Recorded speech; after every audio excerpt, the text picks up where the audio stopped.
Hai guys, jangan lupa tonton sampai habis agar tidak gagal paham.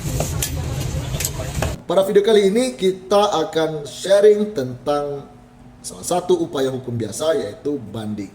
Pemeriksaan banding adalah pemeriksaan perkara pada tingkat 2 atau pengadilan tinggi. Demikian pula sebagaimana diatur dalam pasal 21 Undang-Undang Nomor 22 Tahun 2002 tentang kekuasaan kehakiman bahwa 1. Terhadap putusan pengadilan tingkat pertama dapat dimintakan banding kepada pengadilan tinggi oleh pihak-pihak yang bersangkutan kecuali undang-undang menentukan lain. 2. Terhadap putusan pengadilan tingkat pertama yang tidak merupakan pembebasan dari dakwaan atau putusan lepas dari segala tuntutan hukum dapat dimintakan banding kepada pengadilan tinggi oleh pihak-pihak yang bersangkutan kecuali undang-undang menentukan lain. Sedangkan menurut pasal 67 KUHP bahwa terdakwa atau penuntut umum berhak meminta banding terhadap putusan pengadilan tingkat pertama kecuali terhadap putusan bebas lepas dari segala tuntutan hukum yang menyangkut masalah kurang tepatnya penerapan hukum dan putusan pengadilan dalam cara tepat. Jadi ketentuan di dalam pasal 67 KUHP agak berbeda dan lebih luas dibanding dengan pasal 21 Undang-Undang Nomor 22 Tahun 2002 tentang kekuasaan kehakiman. Sebab dalam pasal 67 KUHP yaitu apabila putusan bebas dan lepas dari segala tuntutan hukum yang menyangkut kurang tepatnya penerapan hukum sehingga terdakwa dan penuntut umum dapat mengajukan upaya hukum banding ke pengadilan tinggi atas semua putusan pengadilan negeri, yaitu tingkat pertama. Kecuali yang pertama adalah putusan bebas.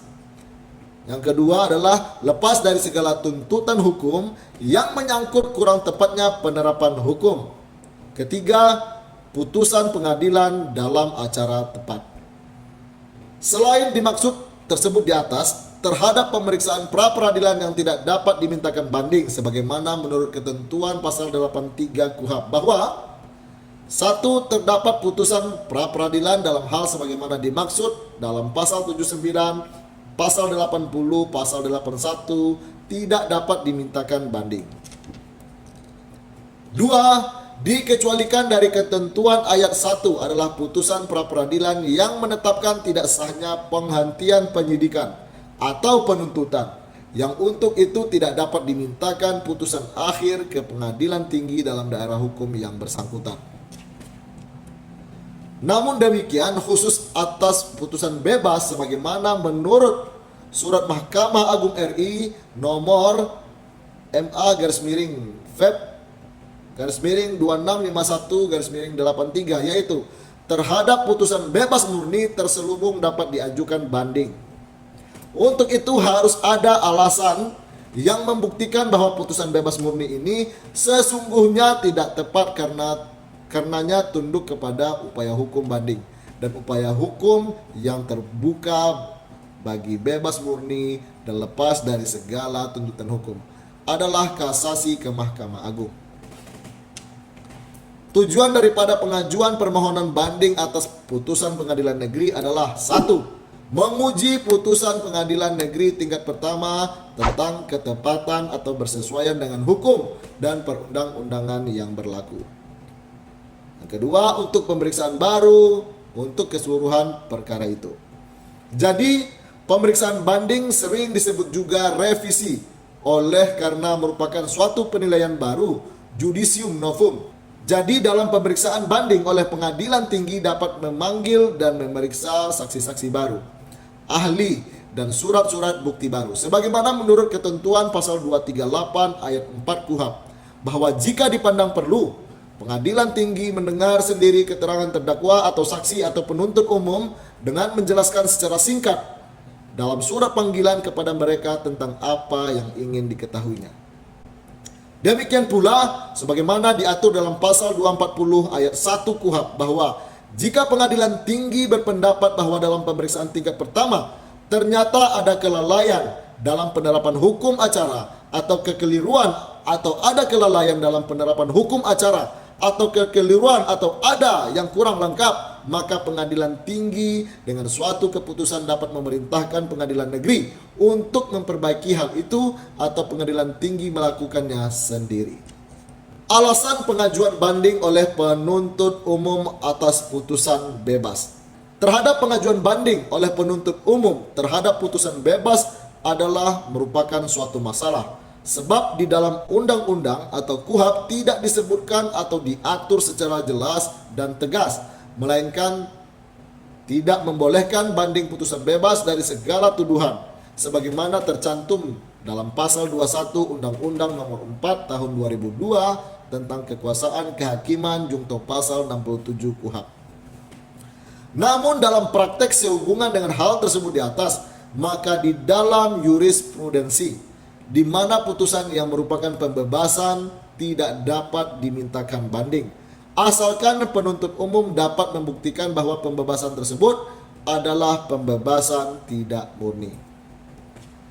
Terdapat beberapa alasan banding oleh penuntut umum terhadap putusan pembebasan, yaitu sebagaimana menurut jurisprudensi Mahkamah Agung nomor 19 KR 1969 yang menyatakan bahwa putusan yang mengandung pembebasan tidak dapat dimintakan banding oleh jaksa penuntut umum kecuali dapat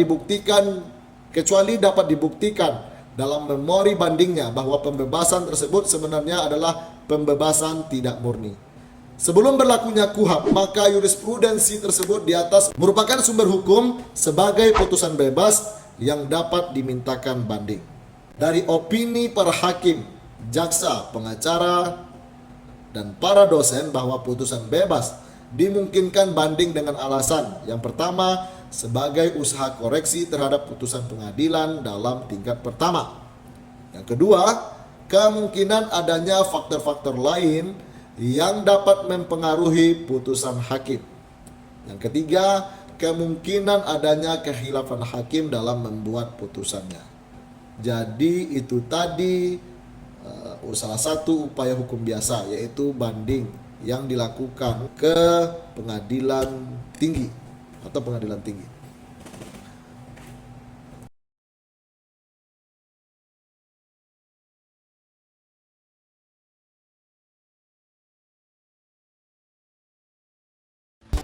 Mari bersatu seluruh rakyat Indonesia melawan mereka yang tidak amanah. Nasib kita tak akan pernah berubah jika bukan kita yang merubahnya.